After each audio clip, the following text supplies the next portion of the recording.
우리가 살아가면서 모든 상황에 대해 의미와 원리와 가치를 알고 갈 때 나타나는 결과는 엄청난 차이를 냅니다. 즉 이게 무슨 말씀이냐면 우리가 그냥 먹으니까 먹는 거야. 사니까 사는 거야. 이럴 수도 있지만 먹는 사람이 이게 단백질이라서 근육을 생성해. 너는 멋진 몸매가 되는 거야. 이것은 비타민C가 굉장히 많아서 너의 피로를 풀어주는 거야. 이런 것을 알면서 먹을 때 의욕이 생기고 그것이 믿음이 화합되고 그래서 이 우리의 몸이 반응하고 엄청나게 좋을 거예요. 그냥 먹으니까 먹는 거지 이거와는 너무 차이가 나요. 그런 것처럼 우리가 사는 이 세상에도 내가 누군지, 어떻게 해서 이런 세상이 되어져 있었는지, 인생의 끝은 뭔지 이런 것들을 생각하면서 아는 것은 굉장히 중요합니다. 이건 어느 정도의 차이냐면은 생사의 차이, 죽음과 삶처럼 그렇게 중요한 차이가 납니다. 오래전에 유능한 과학자하고 1시간 동안 제가 얘기를 한 적이 있어요. 하나님을 모르는 그런 분이었는데 얘기를 한 적이 있어요. 그때 제가 많은 얘기를 하고 나서 이런 질문을 했어요. 훗날 이렇게 유능한 인재가 가정을 이루고 아이를 낳고 그럼 아이들이 원하는 거를 다 해줄 수 있고 인격적으로도 존중해 줄 수 있고 또 하고 싶은 걸 다 해줄 수 있는 능력을 가졌는데 만약에 그 아이가 아빠 근데 열심히 살아서 잘 돼서 좋은 직장 가서 그렇게 살다가 죽을 거잖아.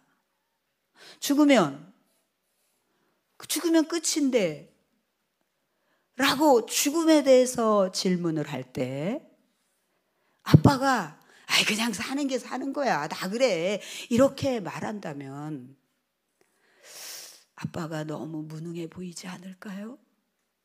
과학과 모든 분야에 뛰어나지만 인생의 가장 중요한 거를 사랑하는 딸에게 답을 주지 못한다면 너무 무능하게 느껴지고 너무 슬프지 않을까요? 제가 그런 질문을 했습니다. 그러면서 이렇게 말했습니다. 저는 중학교 때 사춘기를 아프게 지냈는데 그때 죽으면 그만인데 공부하면 뭐해? 잘 되면 뭐해? 결국 죽잖아. 이런 생각으로 교실에 앉아서 누가 봐도 모범생같이 앞을 쳐다보고 선생님을 쳐다보고 있었지만 나는 온통 그 죽음에 대한 생각으로 가득 차 있었다. 나 같은 딸이 아빠에게 그런 질문을 하면 대답을 해줄 수 있어야지 되지 않겠냐고. 이렇게 대답해 줄 수 있다. 너는 아빠와 엄마의 너무 큰 사랑을 받는 존재이기도 하지만 네가 모르는 하나님의 엄청난 사랑을 받고 있어. 사실 엄마 아빠의 사랑은 불완전해. 때로 엄마의 아빠의 욕심이 들어가서 너한테 부담을 줄 때도 있을 거야. 그런데 하나님은 굉장히 훌륭한 아버지신데 그분이 너를 이 세상에 보내주셨고 그리고 그분이 너를 말씀과 성경과 이 지혜와 사랑으로 너를 키워가고 계시고 그래서 너는 네가 어떤 분야에서 하든 그분은 너를 막 밀어줄 거야. 너를 막 열심히 응원해 주실 분이야. 아빠는 네가 이랬으면 좋겠고 이런 욕심이 있지만 그분은 각자를 존중하면서 너를 밀어주는 분이야. 그러면 너는 그분의 그 지혜로운 그 코칭을 받으면서 열심히 자기 분야에서 많은 사람들에게 도움을 주고 그렇게 열심히 살다가 훗날 죽음의 터널을 통과해서 하나님의 나라에 가면 아무개야. 너 인생 정말 열심히 잘 살았어. A+. 내 인생의 그 통지표에 A+를 줄 거라고. 그리고 우리는 거기서 영원히 사는 거라고. 죽음은 터널일 뿐이고, 죽으면 그만이잖아. 끝이 아니잖아. 끝이잖아. 그게 아니라고 확신 있게 말할 수 있는 것은 진리, 유일한 진리 성경에 있고, 그래서 이제 이분을 만나서 먼저 그분을 소개할 수 있을 때 가장 유능한 인생이 되는 거라고 말했습니다. 사랑하는 여러분, 인생이 어떤 원리 속에서 어떤 가치를 가지고 우리에게 주어진 인생을 마무리해야지 되는지, 하나님은 그것을 다 너무너무 인생의 교과서 뛰어난 이곳에 다 기록해 놓으셨습니다. 특히 저는 이 말씀을 읽다가 막 목이 메일 때가 있어요. 야, 하나님께서 공중의 새들의 보금자리를 만들어 놓고 나뭇가지에서 애들이 막 노래하도록 그 섬세하게 나뭇가지에 아이들이 앉도록 그 원리, 그리고 산에 비가 내리면은 산에 있는 나무들이 열매를 맺고요, 가축을 위해서 풀이 자라게 한다. 그러니까 이 아이들이 다니다가 풀을 뜯어먹고 그 가축을 위해서 배려 누우시고, 그리고 사람이 먹을 채소가 자라게 하시고, 땅에는 곡식이 나게 하시고, 사람의 마음을 기쁘게 하고 얼굴을 윤택하게 하는 기름과 힘을 주는, 에너지를 주는 식물을 주시고, 그리고 새들이 보금자리를 만들고 황새가 잣나무에 집을 짓고. 야, 여러분, 이런 모든 이 기가 막힌 창조의 이 생태계의 이 원리가 하나님으로부터 시작이 된 것입니다. 여러분, 놀랍지 않습니까? 여러분, 높은 산은 들염소가 사는 곳이고 바위산은 너구리의 피난처. 근데 제가 이걸 볼 때마다 항상 너무 귀엽고 울컥하는 게 있는데, 그게 뭐냐면 하나님은 흑암을 보내면 이제 밤이 되는 거예요. 지금은 해는 이제 자기가 쑥 들어가야 될 걸 알아요. 그럼 이제 해가 쑥 감추면 그때 밤 흑암이 쫙 나와서 여러분들이 쉴 수 있게 하는데, 그때 밤이 되면은 우리는 다 잠을 자고 젊은 사자가 이렇게 나와가지고, 젊은 사자가 나와가서 모든 짐승들이, 숲속의 짐승들이 기어 나와가지고 그때 그들이 생활을 해요. 하나님이 낮에도 막 기어 나오면은 우리가 놀랄까봐 그 원리를 그렇게 시스템을 그렇게 만들어 놓으셨어요. 그러다가 이제 해가 돋으면, 해가 이렇게 일어나기 시키면 뭐라 그랬어요? 슬그머니 물러나 자기 굴에 가서 눕는다는. 해가 돋으면 우리는 일어나서 일터를 가고 일상을 하고, 이 사자는 그때 들어가가지고 해가 돋으면 슬그머니 각자 자기 굴에 들어가가지고 눕는다는 거. 지금 쟤들이 다 누워있어요, 여러분. 기가 막히지 않습니까? 추수감사절 때마다 가끔씩 이것을 읽을 때마다 목이 메일 정도로 하나님의 그 섬세하신 배려와 창조적인 원리 때문에 감동합니다. 그리고 그 넓은 바다가 있는데 그 안에는요, 우리가 알지 못하는, 여러분 저기 그 63 빌딩에 가면은 뭐 정말 어떻게 이런 물고기가 있을까 할 정도로 상상을 초월하잖아요. 그런데 아직 다 그것 외에도 알지 못하는 게 너무 많다는 거예요. 하나님의 창조의 이 능력이 너무 놀라운 거죠, 여러분. 너무 많다는 거예요. 그러면서 그때 여기서 배들이 쫙 위에서 이렇게 타고 다니면 괴물이 그 속에서 논다는데, 여기서 괴물은 악어가 거기서 그냥 쫙 이렇게 다니면서 걔는 노는 거래요. 노는 거라고 표현을 해요. 이 모든 것들이 주께서 제때에 먹이를 주시기를 기다린다.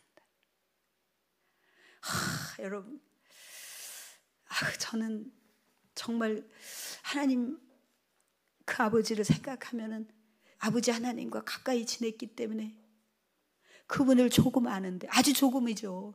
나중에는 더 많이 알게 되면 뭐 더 기가 막히겠지만, 정말 이 한 주 동안에도 너무 놀라운 일들이 너무 많았습니다. 이것이 자연을 통해서 하나님이 우리에게 배려하시고 하신 창조의 능력을 오늘 볼 수가 있고요. 그 다음에 147편에 가면은 무슨 얘기가 있냐면은 하나님은 인간에 대한 그 마음이 나와요. 마음이 상한 자를, 그 상한 자의 상처를 꿰매신다는 거예요. 여러분, 제가 이렇게 하나님이 마음에 상한 상처를 싸맨다라는 말이 나올 때 항상 생각나는 게 있어요. 여러분에게 여러 번 얘기했는데, 제가 1999년 4월부터 이제 이 전군, 육해공군 해병대를 다녔잖아요. 육군 훈련소 거기를 갔는데 막 수천 명의 장병들이 막 각계 전투하고 막 이래요. 이제 우리는 이 무대에 튀어 올라와야 되는데, 그럼 엄청 긴장이 돼요. 이 수천 명의 장병들의 이 환호 소리를 어떻게 잠재우고 하나님의 사랑을 들려드릴까? 이게 저한테는 굉장히 단장으로서 엄청난 부담이죠. 그래가지고 무대 대기실에서 제가 벽을 이렇게 붙들고, 하나님, 저 여기 이렇게 많은 데는 오기 싫어요.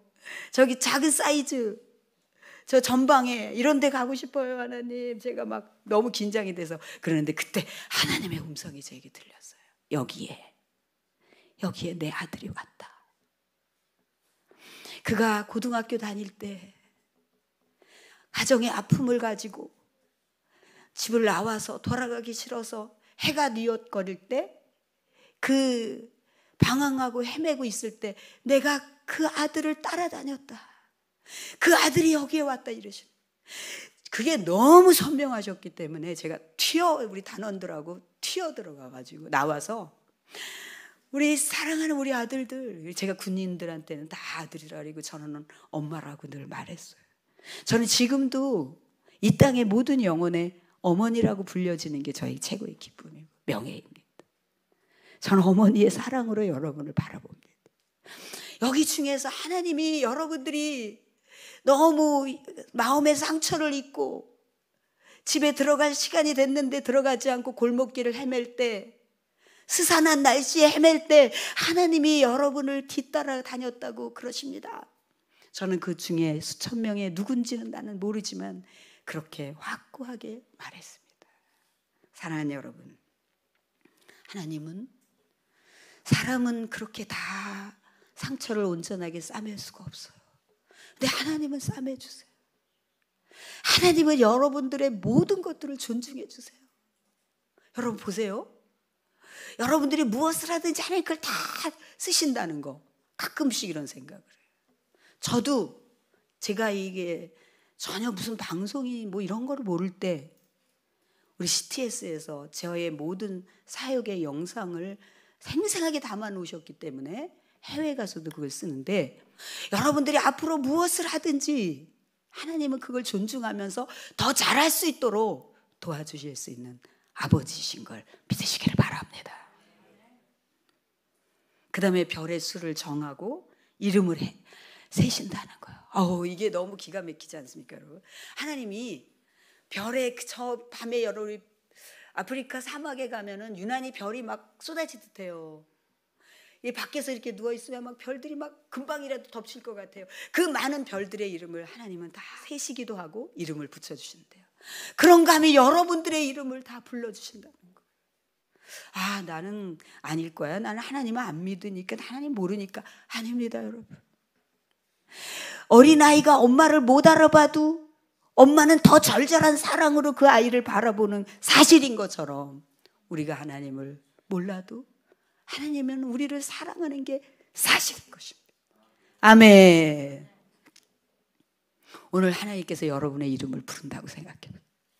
저는 오늘도 하나님이 제 이름을 부르시는구나, 너무 감동이 돼가지고, 주님, 아버지 너무 감사해요. 이분이 여러분의 아버지십니다. 오늘 그분의 사랑을 붙들고 여러분의 인생의 날개를 확 펴고, 나는 내 혼자인 줄 알았는데 나를 유일하게 도와주시는 영의 아버지, 하나님 아버지가 계셨구나, 이 믿음을 갖고 담대하게 나아가시기를 축복합니다. 오늘 말씀의 제목이 가장 경이로운 감사인데, 이게 바로 이 하나님이 우리를 위한 이 세상의 이 아름다움의 이 배려, 이것을 깊이 깨닫고, 아, 그렇구나. 생각 없이 그냥 바다 가고, 생각 없이 산에 가서 놀다 왔는데 이게 그런 거구나. 여러분, 하나님이 천지를 창조하시고 나서 너무 좋다 이렇게 얘기하셨거든요. 그런데 사람이 만든 것은 다 실증이 나고 유행에 따라서 바뀌어요.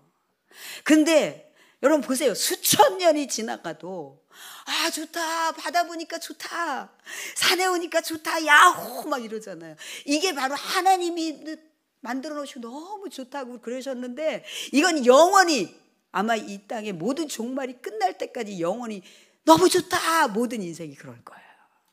할렐루야. 우리는 그 세상 속에서 여러분들은 엄청난 사랑을 받고 사는 것이며, 그리고 훗날 여러분들이 열심히 살아낸 인생의 통지표에 A+를 받게 될 것입니다. 이것을 깨닫는 것이 가장 경이로운 감사입니다. 아멘.